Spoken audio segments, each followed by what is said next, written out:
Mesdames, Messieurs, bonsoir et bienvenue sur cette nouvelle édition d'information sur la télévision Labari. Le président de la République, chef de l'État Issou Mahamadou, a présidé ce matin la cérémonie officielle d'ouverture de la Banque de l'Habitat du Niger. Il s'agit d'une société anonyme de droit privé dotée d'un capital de 10 milliards de francs CFA. Les temps forts de cette cérémonie avec notre reporter Ismaël Oumouni. Avoir un toit, surtout en milieu urbain, c'est un véritable casse-tête. Le problème de logement se pose avec acuité. Pour ainsi pallier à ce problème qu'a vu le jour la Banque de l'Habitat du Niger, dont cette cérémonie marque son inauguration. Après le mot de bienvenue de la présidente du conseil d'administration, le directeur général de la banque dresse la mission qui s'articule autour de financement de la promotion immobilière en général, ainsi que de la production et de l'amélioration de l'habitat social en particulier. Mobilisation des ressources longues adaptées au financement de l'habitat et des projets immobiliers.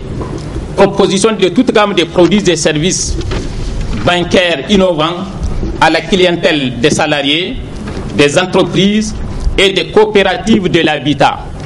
Ces dernières étant un concept à développer et à structurer pour une meilleure gestion de l'offre et de la demande de logement au Niger. L'équipe dirigeante de la Banque de l'Habitat du Niger, totalement acquise à l'idéal BHN, considère la réussite de la mission comme un challenge et a retenu, à cet effet, la rigueur et le professionnalisme comme principe directeur, seul gage de l'édification d'un établissement de crédit viable dont la mission d'intérêt général s'inscrit dans la durée.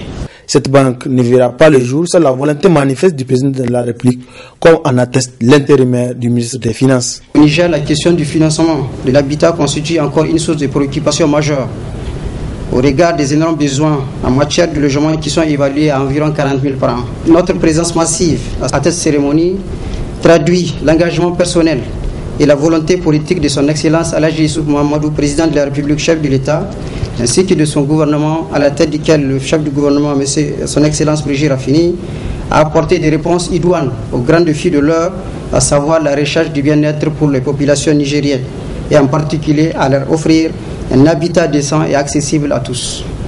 En effet, l'amélioration du cadre de vie de la population constitue un des programmes majeurs du plan de développement économique et social, lui-même qui est la traduction programmatique des grandes priorités du programme du président de la République. Après la coupure du ruban, Issou Mahamadou a rappelé son engagement de créer toutes les conditions pour permettre à chaque famille d'avoir un toit.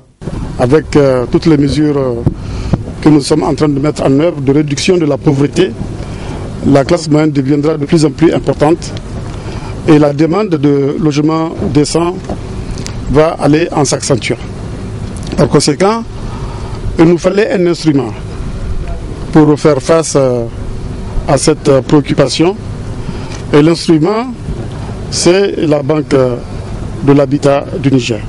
Avec la création de cette banque, c'est l'engagement du président de la République qui commence à prendre forme. Mais cela ne saurait être possible si la banque n'est pas bien gérée, d'où le poids qui se repose sur le dos de ses agents. Déclaration cet après-midi des héritiers de la chefferie de canton du Gorol, c'est dans le département de Terra. Dans celle-ci, les signataires prennent l'opinion publique nationale en témoin de la situation qui prévaut à la tête de leur chefferie, une situation qui tend à diviser le canton selon eux. Le point avec Hassan Salim Moussafa.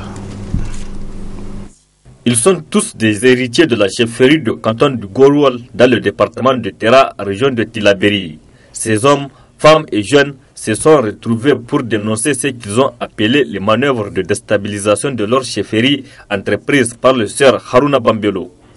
Dans son entreprise, il a pu bénéficier de complicité grâce à une campagne de désinformation et de corruption.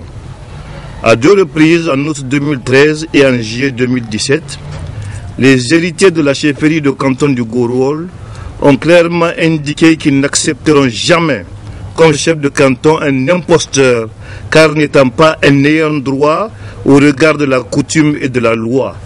Du reste, l'enquête préliminaire de la gendarmerie de Terra avait clairement relevé cela. Aujourd'hui, alors que le contentieux de la chefferie de canton du Gorwal est toujours en instance devant le Conseil d'État et que les populations sont en proie avec l'insécurité ambiante et l'état d'urgence en vigueur dans la zone. Nous apprenons qu'Haruna Bembelo, pensant toujours bénéficier des mêmes complicités dans cette mésaventure sans lendemain, a entrepris une campagne de fourberie en vue de se faire introduire chef de canton. Le comportement et les agissements nuisibles et irresponsables de Haruna Bembelo ont suffisamment meurtri le canton du Gorol, sémé la discorde au sein de la famille de la chefferie et de la communauté des ressortissants du Gorol. Il est aussi le seul responsable de la destruction de l'ONG cantonale Bogou, qui jadis faisait la fierté de toutes les populations du Gorol. Trop, c'est trop. Pour les signataires de cette déclaration, le sieur Haruna Bembelo n'est pas un ayant droit de la chefferie de canton du Gorol. Qu'il sache que nous avons toutes les preuves du faux arbre généalogique fabriqué pour prétendre à cette chefferie. Pour ceux qui ne savent pas encore, nous rappelons que Bembelo, père de Haruna, est un palefrenier ressortissant de Banjo dans le canton de Dargold, recruté par le chef de canton du Gorol pour s'occuper des chevaux de la cour. Bembelo n'est donc pas le fils de Madoudou comme le prétend Haruna, et ça n'a rien à voir avec la chefferie du Gorol. Du reste, tous les anciens de la région le savent bien. Aussi, nous tenons à rappeler que le contentieux porte notamment sur les irrégularités suivantes. La production d'un faux arbre généalogique. Bembelo, père de Haruna, n'a jamais été fils de Madoudou, et dans nos écrits antérieurs, nous en avons fait la claire démonstration. La différence d'âge entre Bembelo, le fils, et Madoudou, le prétendu père, étant au plus de 6 ans. Dans cette déclaration, ces héritiers de la chefferie de canton du Gorol disent être déterminés à œuvrer pour que la justice puisse triompher dans cette affaire pour qu'enfin le canton retrouve la cohésion et la paix sociale. Il faut noter que le poste de chef de cette chefferie est vacant depuis 2013. Dans ce journal, parlons une page donc atelier. Retenez d'abord la session de formation des organisations de la société civile sur les plaidoyers et lobbying en matière d'éducation. Il s'agit d'un atelier organisé par la coalition nigérienne des associations, syndicats et ONG pour une éducation pour tous, ASSO-EPT. Le compte rendu est signé à Asma Seydou. Former les structures membres de l'ASSO-EPT, à savoir Open, Ranged, Rogen, CNEPT, élargi aux membres de la coalition nigérienne des associations, syndicats et ONG de campagne pour une éducation pour tous, ASSO-EPT, sur le plaidoyer et lobbying. C'est l'objectif visé à travers cet atelier de formation initié par la coalition ASSO-EPT. Cette activité rentre dans le cadre, comme j'ai dit, de renforcement des capacités de ces membres pour qu'ils puissent davantage être à même de défendre en tout cas les processus de la qualité de l'éducation au Niger. Et ça rentre aussi dans le cadre d'une démarche puisque la dernière assemblée générale que ASSO-EPT Niger avait tenue nous a donné comme agenda de décentraliser les différentes activités que nous organisons au niveau des structures membres. Ça veut dire qu'à partir de cette assemblée générale, les activités qui doivent être organisées par l'instance de ASSO, les différentes directions, vont être décentralisées pour que les structures de façon individuelle puissent être s'impliquer davantage dans l'organisation de ces activités. Et c'est dans ce sens que nous avons trouvé prise du douane, en tout cas de faire en sorte que d'abord nous étudions ces membres de la coalition pour qu'ils puissent vraiment porter cette action de ASSO qui est celle de faire en sorte qu'il y ait une éducation de qualité pour tous au Niger. Notons que cet atelier de formation des OSC sur le plaidoyer et lobbying de la coalition nigérienne des associations, syndicats et ONG de campagne pour une éducation pour tous, financé par Plan Niger, durera 2 jours. Autre atelier qui a pris fin aujourd'hui, c'est celui organisé par l'ESDEL. Au terme de 3 jours d'échange, les participants ont formulé des recommandations résumées ici par notre porteur Arrête Salah. 3 jours durant, les participants à cet atelier ont échangé et partagé les expériences de leurs différents projets. Pour capitaliser ces expériences, les participants ont formulé plusieurs recommandations lues par une participante. À l'endroit des suicides, continuons à financer les petits projets qui traitent des questions de la jeunesse et de la promotion de la femme. Organiser des rencontres périodiques pour le suivi des résultats et renforcer la communication entre les acteurs. Prendre des dispositions pour éviter les retards dans le décaissement des fonds. Maintenir les rencontres de capitalisation à la fin des projets. Renforcer les capacités des OSC sur les procédures comptables et suivi évaluation suicide. Intensifier le suivi terrain. Renforcer les actions visibles.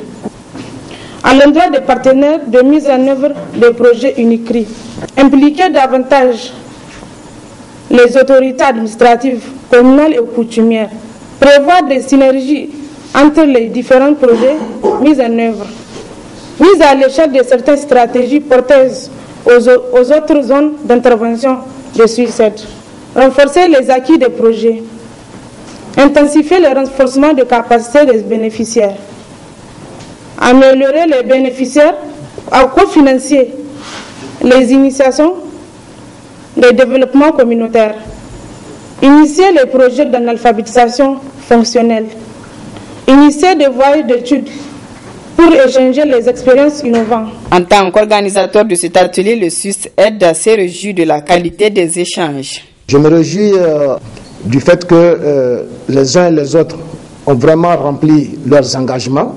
Le contrat qui nous liait a été respecté par tout un chacun.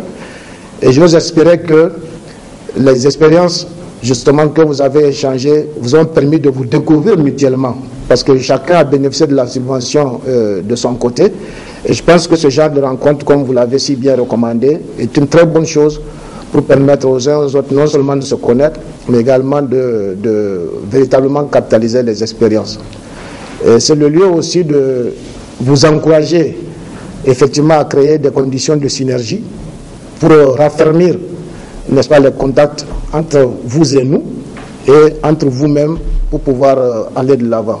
Les participants à cet atelier ont fait le bilan de la mise en œuvre des différents projets financés par UNICRI, ce qui laisse dire que l'objectif assigné à cet atelier est atteint.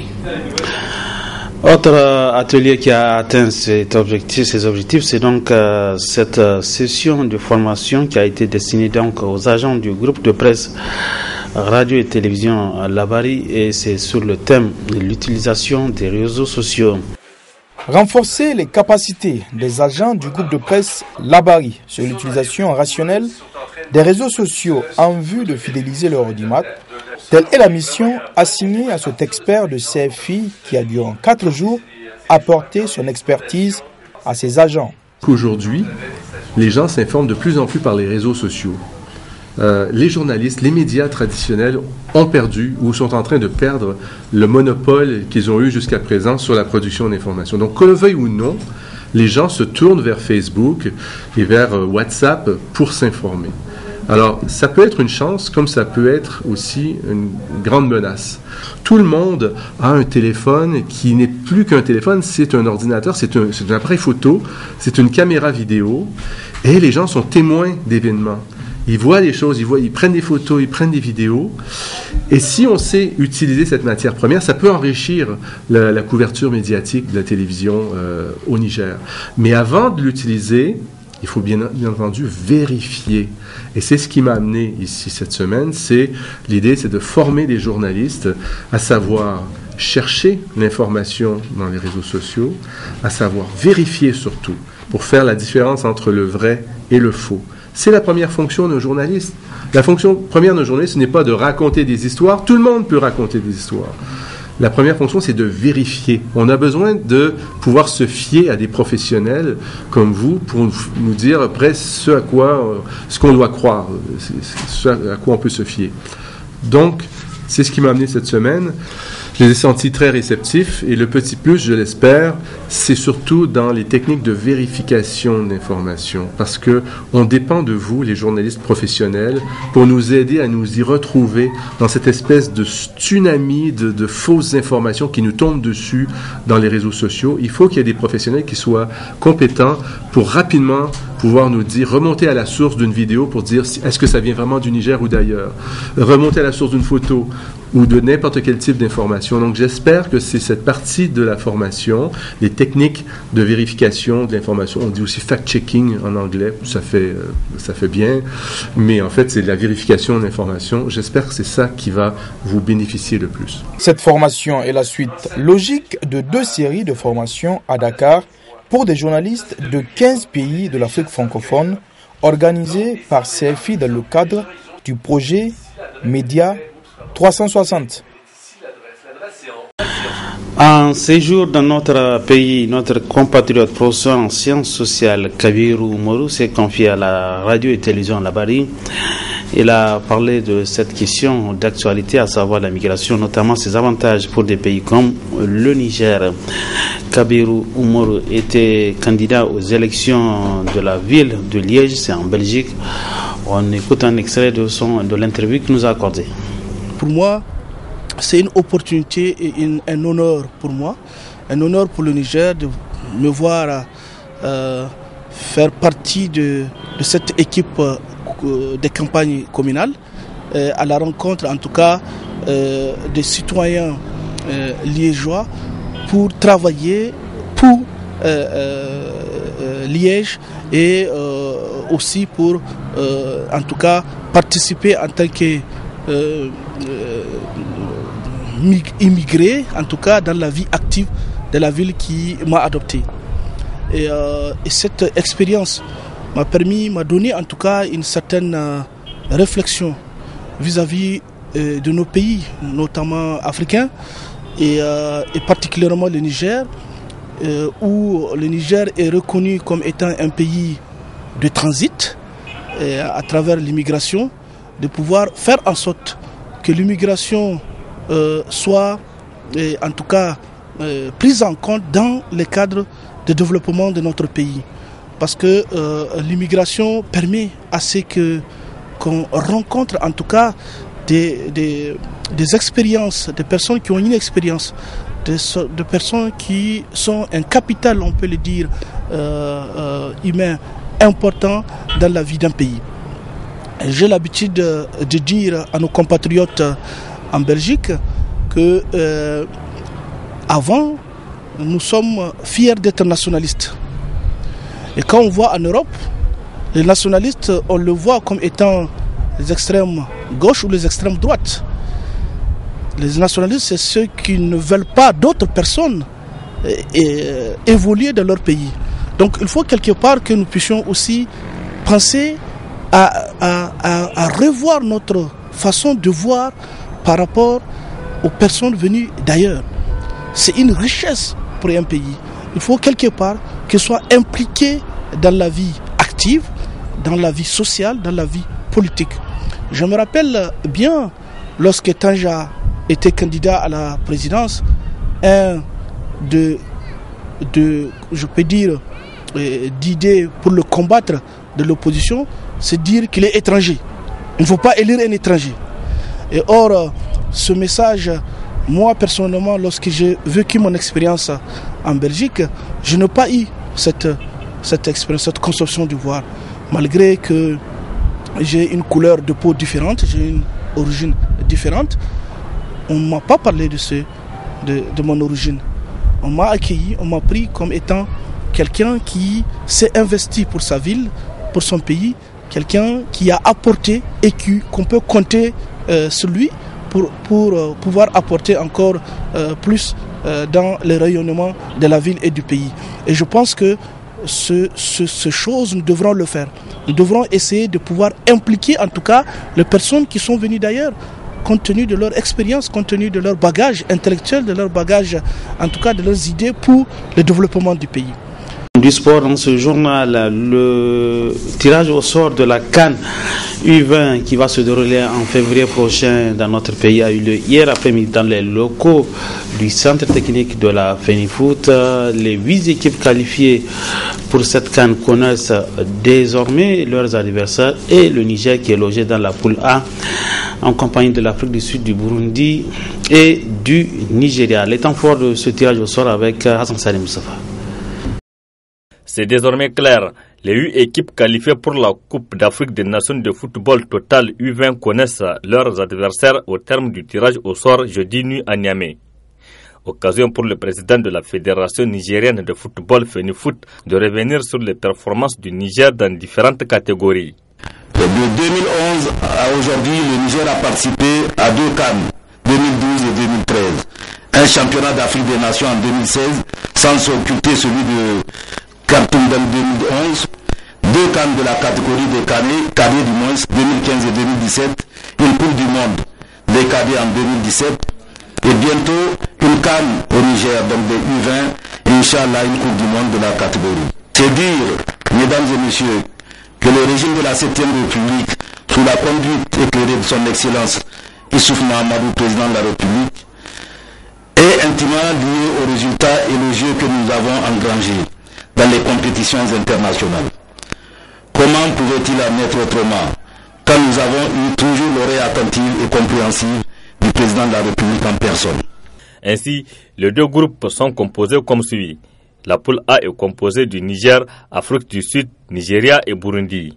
Et le second groupe constitué du Sénégal, Mali, Ghana et Burkina Faso.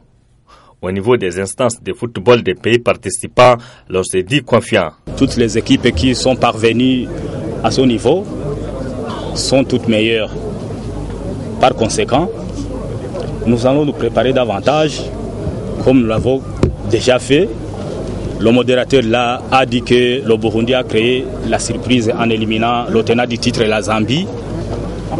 Mais ce n'est pas la surprise, c'est parce que nous étions préparés en conséquence, en connaissant la taille de notre adversaire. Nous sommes confiants. Notre objectif pour le Niger, c'est d'avoir une Coupe du Monde des moins de 20 ans, c'est-à-dire de la catégorie supérieure.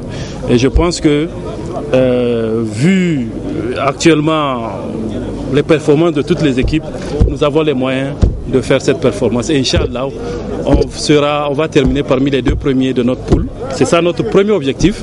Maintenant, si on arrive à aller en finale, gagner la Coupe, c'est bien. Mais l'objectif principal, c'est vraiment une qualification pour la Coupe du Monde. Quant aux supporters de l'équipe nationale du Niger, MENA, sont aussi optimistes. Il y aura la force et la volonté du MENA junior. Et je pense qu'ils peuvent s'en sortir dans cette poule, même si les autres équipes sont vraiment valables. Je pense que le Niger, avec le public qui sera là, Inch'Allah, je pense que le Niger pourra s'en sortir. Vous avez vu ce que nous faisons dans tous les autres sports. AlphaGa aujourd'hui c'est une référence mondiale et pourquoi pas le MENA. Vous allez voir ça, la grande surprise. La 21e édition de la Coupe d'Afrique des Nations CAN Total U20 va se tenir à Niamey et à Maradi du 2 au 17 février prochain. La poule A va jouer tous ses matchs à Niamey et la poule B à Maradi.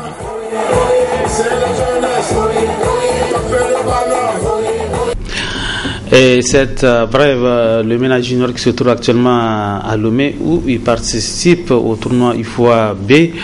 Et cet après-midi, le MENA Junior qui a été battu en demi-finale par le Sénégal à l'issue de la séance de tir au but.